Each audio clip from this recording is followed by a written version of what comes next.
Good afternoon, friends. It's Amy Dove, the Keto Queen. I hope you're having a great day. It's about time to take a break at work. It's been pretty crazy, and I talked to my dad this morning, and he asked me if I would mind go ahead and giving you guys an update. And, of course, request continued prayers on what's happening now with Dad's cancer treatment. I know a lot of you have been sending me messages or commenting in posts asking me how he's doing. So I just want to give you a quick update of what we know as of today on January 4th. We still are waiting on our current physician, our treating physician here in town to call us today. Dang, hang on one second. Thank you for calling work here. This is Amy. Yes, ma'am. Uh-huh. Yes, ma'am. Yes, ma'am.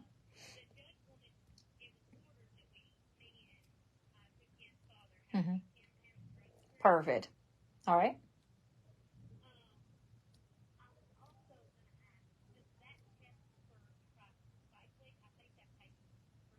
Do you know how to spell it?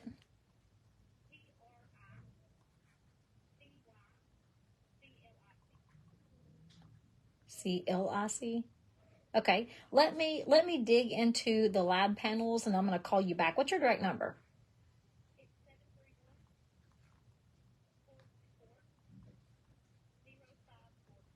Okay. I will call you back, okay? Okay. No, it goes through it goes through a washing system at the lab before it's tested. And if you have polish on, I believe we will actually ask you to take as much off as you possibly can while you're here. So if you have polish on, you can go ahead and take it off, but it won't affect the test. All right. You don't have to schedule. You don't have to schedule. You can come. No, just come in Monday through Friday, 8 to 4, and we'll be glad to help you. But I'm going to call you back on that specific question you have, okay? All right. Thank you. Bye-bye. I'm so sorry, friends. Thank y'all for being patient. So that gives me an opportunity to grab some of you because I know you guys are asking. So we're still waiting. I put do not disturb on my phone. We're still waiting for the local doctor to give us a call today after he reads the consultation notes from not Le Bonheur, that's the Children's Hospital, from Vanderbilt in Nashville. We went to Vanderbilt, I think it was last week. All the days are rolling together. I think it was last week we went. It was right after Christmas. It's the 26th or 27th that we went to Vanderbilt because our local doctor had told us that he really feels like it's time again to see a surgeon for potential surgery. And now he didn't say we were going to have surgery. He just said he thinks it's time now after this chemo because we've seen a better scan. We've seen better scans, more than one, and we've seen much better blood work. And to be quite honest, you would not know my dad's sick unless I told you, right? He is doing so good. From coming to a place where literally my mom was scared that she'd wake up without him because he was so bad and had all the symptoms of serious, we were told he was critical, to today, literally you cannot tell he's sick. We would have to tell you that he's sick. You would not know. So our doctor was very optimistic and he said, it's time for us to get another surgery consult, and he set us up an appointment with Vanderbilt again. So we went to Vanderbilt 27th or 28th, it was last week.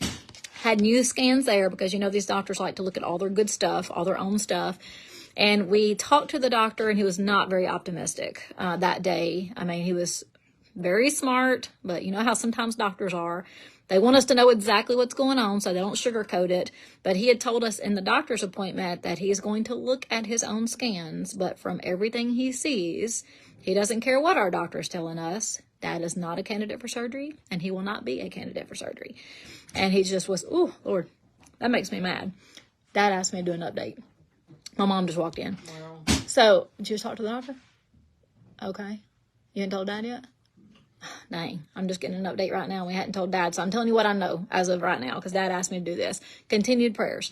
So anyway, the doctor was just like, you're not going to be a candidate, basically telling us to wrap your head around this. You're not a candidate for surgery. You're not going to be a candidate for surgery.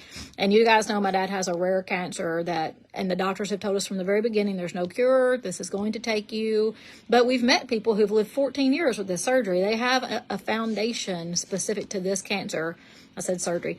They have a foundation specific to this cancer, and we talked to the president, and she has 14 years living with this cancer. So we know it's possible. We know all things are possible with God, and that's why we appreciate all your prayers. And Dad is doing so good. Literally, it's hard to be disappointed because he's doing so good. There were a time just a few months ago that we literally thought he was going to be gone that day.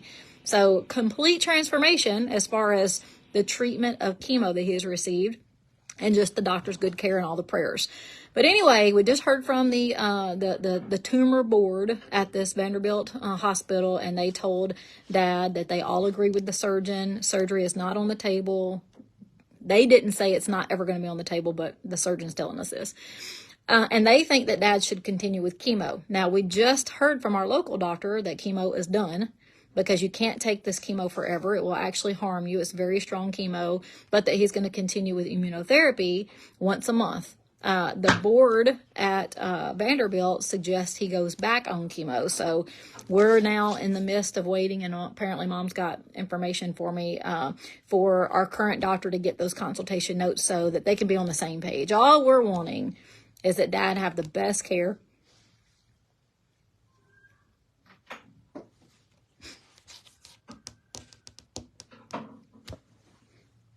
Dad asked me to do this. I'm sure he's watching.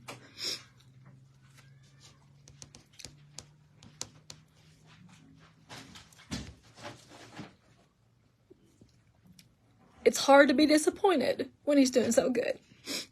But we still want the best care and the best concern from our physicians and the best prognosis possible. And Dad is doing so good, so we want to take advantage of all the time. But thank you, Deb. We've already gotten several opinions. So it's like everybody's telling us the same things. Doesn't mean we can't get more.